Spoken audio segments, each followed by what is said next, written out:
የብዙ ጥያቄ የሆነው የሩታና የአብረሽ ሰርግ የእውነት ነው ወይስ የውሸት ነው ወይስ ሊዝናኑ ነው ዱባይ የሄዱ? እውነት ሰርግ ለማድረግ ነው ይሄ ሁሉ ድግስ ይሄ ሁሉ ሽርሽር የሚለው እንግዲህ አብረን እናያለን። ዛሬ ደግሞ ልዩ ሰርፕራይዝ አላችሁ። ሰርፕራይዙ ምንድነው የሚለው ደግሞ አብረን እናያለን።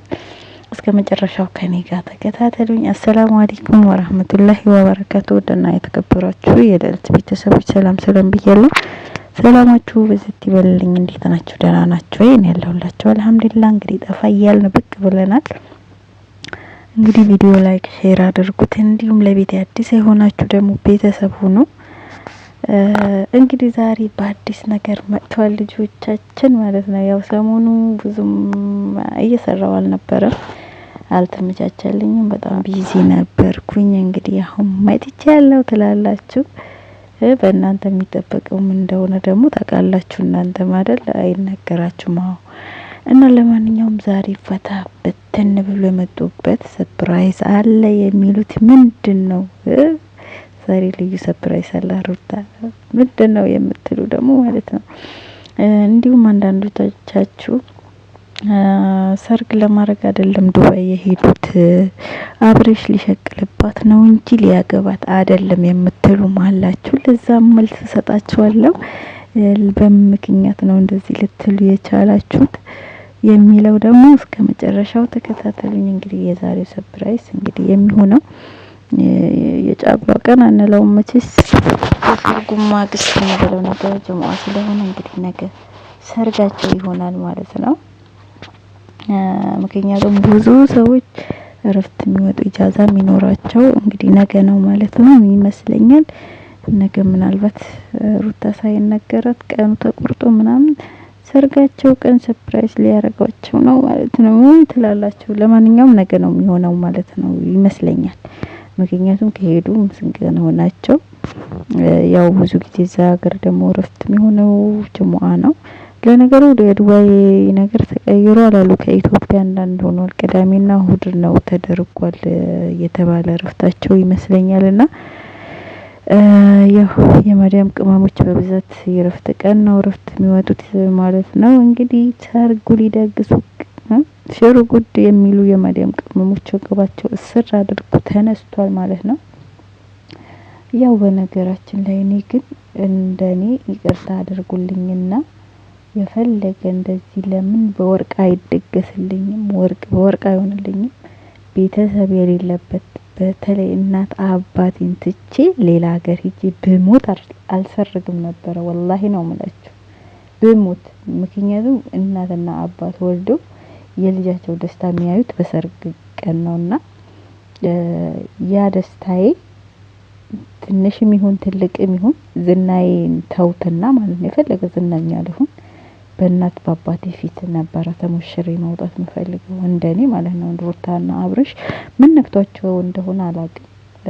ማለት በእናት በአባታቸው ቤት ተመርቃችሁ ተሞሽራችሁ ወጣችሁ እኮ ዱባይ ሄዳችሁ ድጋሜ ማድረግ ሲችሉ ነበረ። ይሄ ሌላ ነገር ፍለጋ ከሆነ ማለት ነው እንጂ የእናትና የአባት ምርቃት ትታችሁ ዱባይ ውስጥ ሄዳችሁ ሰርግ ማድረግ የሚያስደስታችሁ ይመስላል። እኔ እውነት አልመሰለኝም። ሰርጉ ሲጀመር የእውነት አልመሰለኝም። ምክንያቱም ማንም ሰው እናት አባቱ በህይወት እያሉ የእናት አባቱን ቤት ትቶ የሰው ሀገር ሄጄ ሰርጌን ደግሳለሁ ለብሽ እወጣለሁ ከባሌ ጋር ምትል ሴት አለች ብዬ አላስብም። ምክንያቱም ወንዶች አዲ ነው ያኔ ያናክል እንትን አይሰጣቸውም ወንድ ልጅ ማለት ነው።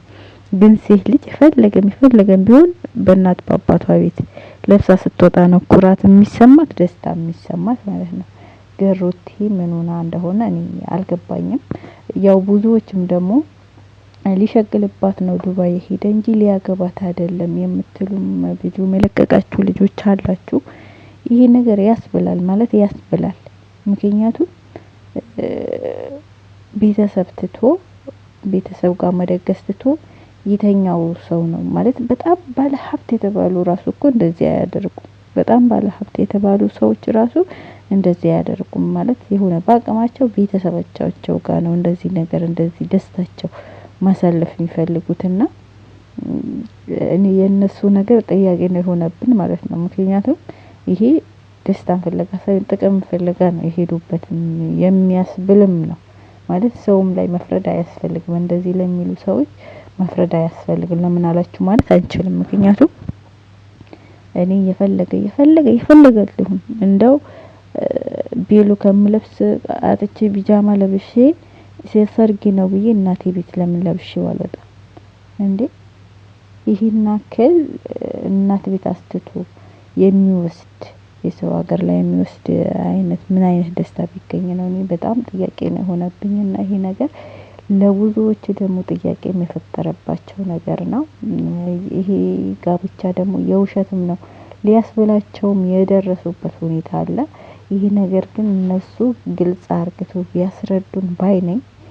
የምር እንደኔ በጣም ጥያቄ ሆነባችሁ ግልጽ አርግተው ቢያስረዱ እላለሁ። ምክንያቱም በተለይ ሩቲ ሴት ልጅ ስለሆነች ማለት ነው የእናቷ ቤተሰብ የእናቷ ጎጆ ትታወጣ በሌላ ቦታ ተሞሽሬ ልውጣ የምትል ሴት የለችም። እኔ አላቅም። ብዙ ባለሀብቶች እንኳን አይቻለሁ እንደዚህ የሚያደርጉ አላየውም። ቢያስ ቀለል አርግቶ ቤተሰባቸው ጋር አርግቶ ድጋሚ ዱባይ ሄዶ እኮ ለሌላ ነገር ማድረግ ይችሉ ነበር ማለት ነው። ግን እንደዚህ ለማንኛውም የነበረን ቆይታ ይሄን ይመስላል። ቪዲዮ ላይክ፣ ሼር፣ ሰብስክራይብ እያደረጋችሁ ቤተሰብ ሁኑ። እንግዲህ ድምጽ ቀነስ ስላደረኩት በጣም ይቅርታ። ያለሁበት ቦታ ስላልተመቸኝ ነው ድምጽ ከፍ አድርጌ ማውራት። እወዳችኋለሁ። ባይ ባይ።